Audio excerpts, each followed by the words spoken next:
Let's bring in former FBI Special Agent John Iannarelli. John, welcome. Thank you, Mike. Considering your background, what role is the FBI playing at this stage of the investigation post-arrest? There's a lot of work to be done, and they're supporting the local authorities in doing this. The decision still has to be made. Will this be a federal case or prosecuted by the state?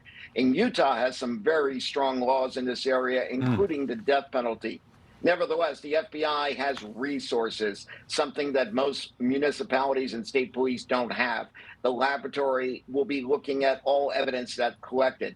Every electronic device this person's ever used needs to be delved into, determine what communications, what planning, were there people that supported him in any way? All of that the FBI can assist and bring a full case to eventually a jury.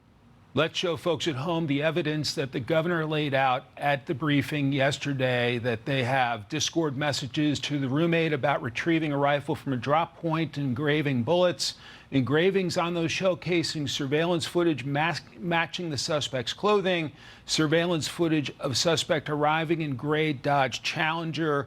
So how critical was the FBI in terms of helping the state and locals in the immediate aftermath of the assassination?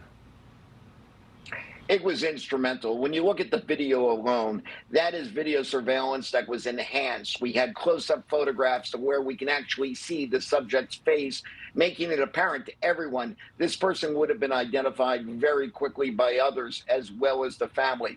The physical evidence, we're going to pull off not only fingerprints, but DNA, etc. The car itself will have GPS mapping to show where its movements were, as do his cell phone devices. A lot of technology that the FBI brings to the table. Here's FBI Director Kash Patel on the timeline. A little bit of the timeline. Charlie was shot at 12:23 p.m. on Wednesday. The first FBI agents arrived on scene in 16 minutes with chiefs of police at 12:39 and secured the scene. The FBI immediately launched fixed-wing assets. We utilized these assets to transport personnel, specialty technicians, hostage rescue teams. FBI Director Patel has taken some heat for speaking on social media, perhaps too quickly. Are those criticisms warranted? I don't think so. The reality is this is a quick-moving, evolving situation. You're criticized if you don't get information out there to the public. You're criticized if you do.